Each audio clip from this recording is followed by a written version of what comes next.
Welcome to TVM News National. I'm Esperanza Gutierrez.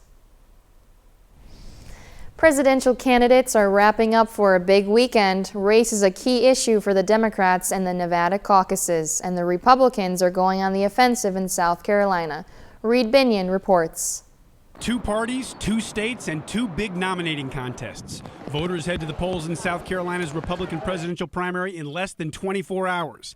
And on the very same day, the Democrats face off in the Nevada caucuses. We've got to go after systemic racism. We've got to go after the barriers that some states are trying to put up to prevent people from voting. Hillary Clinton and Bernie Sanders battling for the minority vote ahead of the Silver State Showdown. I was arrested when I was 22 years old. You know what I was arrested for? Fighting segregation. In an interview with BET television, Sanders also accused Clinton of embracing President Obama's policies in a calculated attempt to appeal to black voters. At Thursday's MSNBC Las Vegas town hall, Clinton fired back. I just don't know where all this comes from, because maybe it's that Senator Sanders wasn't really a Democrat until he decided to run for president. Meanwhile, the Republican contest is getting ugly ahead of Saturday's South Carolina primary. Ted Cruz taking heat Thursday for a Photoshop picture depicting Marco Rubio shaking hands with President Obama. Every single day he makes something up about me. Frontrunner Donald Trump also taking a swipe at Cruz during CNN's GOP town hall. He has a problem with the truth. And even Marco Rubio, I guess today there was something about picture was manufactured. I looked at that photo. I said immediately it was Photoshopped. Recent polling shows Trump with a sizable lead in South Carolina, while Clinton and Sanders are running neck and neck in Nevada. I'm Reed Binion reporting. The GOP race remains contentious one day out from the South Carolina primary, and a Democratic candidate picks up a crucial endorsement. Diane Gallagher has the latest from South Carolina. Republican presidential candidates are making a final push for South Carolina voters ahead of Saturday's primary. Donald Trump, the clear front runner, but Senator Ted Cruz has been closing the gap. Trump went on the offensive during Thursday's town hall, seemingly siding with Senator Marco Rubio, calling Cruz a liar. Look, he has a problem with the truth. He holds up the Bible and then he lies. I think it's very inappropriate. Now, Cruz hit back during his Myrtle Beach campaign rally Friday morning. It's easy to say, let's make America great again. You can even print that on a baseball cap. But the question to ask is, do you understand what made America great in the first place? The other candidates are making the most of their final campaign day in the state. Among the many political events happening throughout South Carolina, Jeb Bush is holding rallies in Spartanburg and Greenville, Marco Rubio working the coast with events in Pawleys Island, Hilton Head, and Charleston, and John Kasich visiting Columbia and Mount Pleasant. Now, South Carolina's Democratic primary may be more than a week away, but that hasn't stopped Hillary Clinton from rallying support while also campaigning in Nevada. Clinton picks up a key endorsement from South Carolina Congressman Jim Clyburn. Now, though she has a double-digit lead over Senator Bernie Sanders there, the two are neck and neck in Nevada. That Democratic caucus is scheduled for Saturday. In Columbia, South Carolina, I'm Diane Gallagher reporting. The body of late Justice Antonin Scalia is lying in repose Friday morning inside the Supreme Court building where he built a legacy as a conservative legal icon. All the current Supreme Court justices attended a private ceremony led by Scalia's son, Father Paul Scalia, underway in the Great Hall. President Barack Obama and the First Lady are expected to visit the court later Friday to honor Scalia. The casket was placed on the Lincoln catafalque, which was loaned to the court by Congress for the ceremony, and a 2007 portrait of Scalia by Nelson Shanks is on display. Supreme Court police officers served as pallbearers, while Scalia's law clerks served as honorary pallbearers. After the private ceremony, the public will be invited in from 10:30 a.m. to 8 p.m. to view the casket. Hundreds have already gathered outside. Scalia's funeral service is Saturday at the Basilica of the National Shrine of the Immaculate Conception. The justice's son will also deliver Mass for his father. Vice President Joe Biden is scheduled to attend. An estimated 40,000 acres of land are burning across Oklahoma. This is an intense, gusty wind following a record heat spell that dried up grass and brush. Winds gusting at 40 miles an hour are helping spread the flames. One fire in Harper County burned more than 17,000 acres in only 3 hours. Firefighters say no one has been killed or hurt, but a number of homes are lost. We're going to take a short break, but please stay with us and we'll be back in just a moment.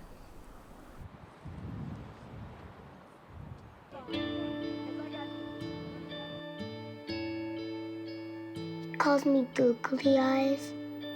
You know you're beautiful, right? You know that? Even you are beautiful. I got bullied for wearing glasses. Share if you're against bullying. We put it out there, just took off. 3 million people have shared this post. Don't let bullies get you down. I stand with you. Our whole family's wearing glasses. I wear glasses and I'm proud. I even have the army on my team. All the kind comments brought my child joy. I don't feel thank you is enough. Thanks.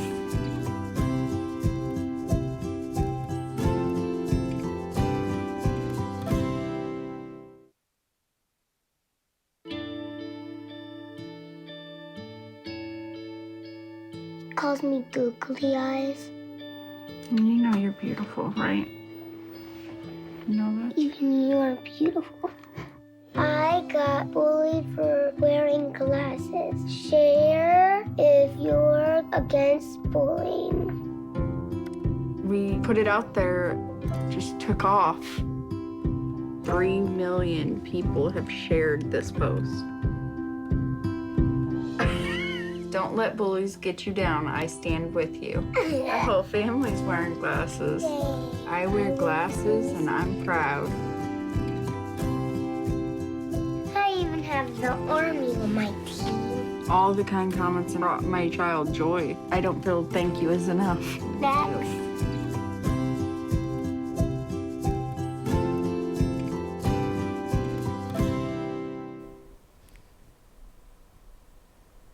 Welcome back to TVM News National. I'm Esperanza Gutierrez.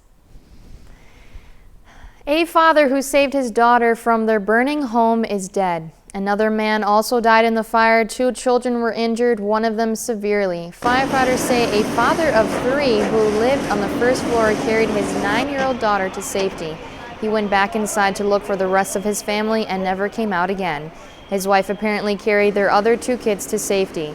The 9-year-old has severe burns on 90% of her body. Their 4-year-old boy had smoke inhalation and their 2-year-old child is okay. A man who lived in the upstairs home also died. 2 firefighters had minor burns. Fire officials are still investigating the cause of the fire. Retired NBA players visit Mont Community College this afternoon. The basketball stars delivered 30,000 cases of water and toiletries. The president of the NBA Legends Detroit Chapter, Derek Coleman, said this part of their outreach of helping those in need across the great state of Michigan. You see people in need out of kindness of your heart, and that's what you have to do. You reach out and help. That's what's it about again, being able to help your fellow man. With so many cases donated, students and the players created an assembly line to keep the delivery process moving. This is not the first time we've had NBA players visit Effluent, in which Coleman says he plans to return and assist those in their need. Ohio educators can't figure out why a teenager showed up at a high school, lied to officials to pose as a state lawmaker, toured the school, and even spoke eloquently to students about advocacy. It happened recently in Sycamore, where State Senator David Burke was scheduled to speak at Mohawk High in January. But in late December, 18-year-old Isaiah Atkins drove up and said the senator asked him to come instead. He reportedly looked the part of a fellow lawmaker, well-dressed and well-spoken, and even had a personal driver. The superintendent of the school, Ken Rafili, says that in advances with the school, in advanced days and early, the senator had fallen ill and he was there to take his place and speak. Atkins reportedly obtained a loaner vehicle from a dealership by misrepresenting his identity. Officials discovered the fraud weeks later when the real senator showed up for his scheduled engagement. School officials say they will be more diligent about vetting guests and speakers in the future. Stay tuned for more TVM News. We'll be back in just a moment. So they say it's a man's world? I don't see anybody's name on it. While they were doing their thing, we slowly changed all. Today, women can do anything men can do. And there's one thing we're even better at.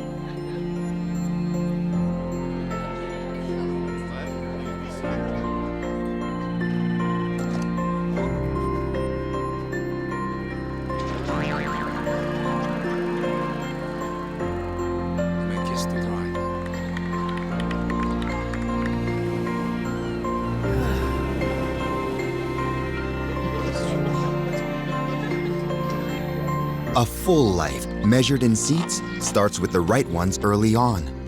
Car crashes are a leading killer of children 1 to 13. Learn how to prevent deaths and injuries by using the right car seat for your child's age and size. Welcome back to TVM News National.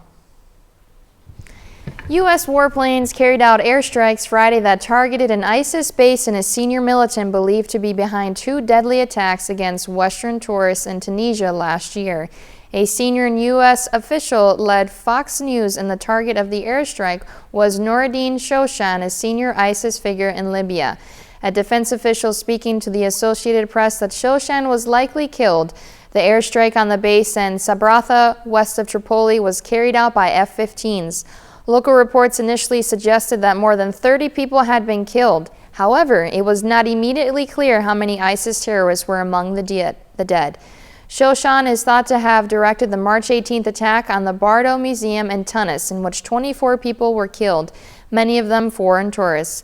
He also believed to have the June 26th attack on a resort near the Tunisian city of Sousse, where an ISIS gunman killed 38 people. President Barack Obama last week directed the National Security Team to bolster counterterrorism efforts in Libya, while also pursuing diplomatic possibilities for solving its political crisis and forming a government of national unity. While ISIS has emerged in other places, including Afghanistan, Libya has seen its key focus outside of Syria and Iraq. A news report shows ISIS is mobilizing children and teens at an alarming rate. The results, first published in the CTC Sentinel, looked at the deaths of 89 children utilized in the propaganda. The majority were killed detonating improvised explosives, or as soldiers in battle. 60% were adolescent between 12 and 16-year-olds. 6% were younger than 12, just over half died in Iraq, and 36% died in Syria. The rest were killed in Yemen, Libya, and Nigeria. CNN has seen firsthand how ISIS is recruiting children. Nimia Elberger traveled to one town in northern Iraq to meet with survivors of ISIS. 5-year-old Sarah was captured alongside her mother by ISIS. Now free, when her parents aren't looking, she runs to cover her face. It's what their ISIS captors taught her at gunpoint. Al-Farouq Institute in Raqqa. ISIS claims it is their main child soldier training facility. To jihad, they're chanting. In this propaganda video spread out on either side of an ISIS trainer, blank-faced rows of children sit. One boy shakes visibly. Others unable to raise their gaze. These are the so-called cubs of the caliphate, ISIS's army of child soldiers. And by God's grace, he's saying, in the coming days, they will be at the front lines of the fight against the non-believers. The Guer front line, south of the Kurdistan regional capital, Erbil. The Peshmerga commander tells us this is one of their most contested front lines. Just the other side of that river there, that's where he says the ISIS positions are. Just the other side of that broken bridge. And it's from there, he says, that desperate children are fleeing, making their way through that river, swimming through the river, under cover of dark, risking their lives to make it here to safety. But not all manage to escape. Many times when we are fighting ISIS, we see children at the front line. They are wearing explosive vests. What's it like for you to have to open fire on children? They are brainwashed. When they make it through our lines, they kill our fighters. It's an unbearably hard decision. You don't know what to do. If you don't kill them, they'll kill you. US military sources tell CNN as ISIS comes under increased pressure on the battlefield, they are relying on child soldiers to fill out the ranks. This 12-year-old boy was featured in the Al-Farouq Institute propaganda video. He says he was training to be a suicide bomber. Now reunited with his mother, he's asked us not to broadcast his face or his voice. He's asked that we call him Nasser, not his real name. There were 60 of us. The scariest times for us all were when the airstrikes happened. They'd lead all of us underground into the tunnels to hide. They told us the Americans, the unbelievers, were trying to kill us, but they, the fighters, they loved us. This, of course, was all part of the indoctrination. His ISIS handlers would tell him they were now his only family. When we were training, they would tell us our parents were unbelievers, unclean, and that our first job was to go back and kill them. That we were cleaning the world of them, of all unbelievers. Nasser says the youngest of the boys was 5 years old, none of them exempt from the grueling training. We weren't allowed to cry, but I would think about my mother, think about her worrying about me, and I'd try and cry quietly. Highly stylized and romanticized, ISIS has released a number of videos showcasing its child army. But the reality is, of course, very different. When they arrive to us, they are so skinny, they barely look human. They tell us they've been living in a hell. Back at the camp, Sarah's mother hopes her little girl will eventually forget about the headscarf and the face covering and the men with guns who threatened her life. Naam Al-Bagher, CNN, Guer, Iraq. Stay tuned for more of TVM News after this short break. Well, Thomas, you've got prediabetes. But with more exercise and a change in diet, it can be reversed. I've tried exercising. It just makes me hungry for bacon. I love bacon, too. And who really likes to exercise? Not me. Me neither. Nobody. So we're good? What? Oh, you still have prediabetes. Big time.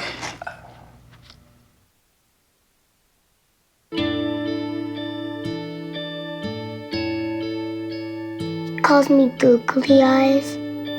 You know you're beautiful, right? You know that? Even you are beautiful. I got bullied for wearing glasses. Share if you're against bullying. We put it out there, just took off. 3 million people have shared this post. Don't let bullies get you down. I stand with you. The whole family's wearing glasses. I wear glasses and I'm proud. I even have the army on my team. All the kind comments brought my child joy. I don't feel thank you is enough. Next.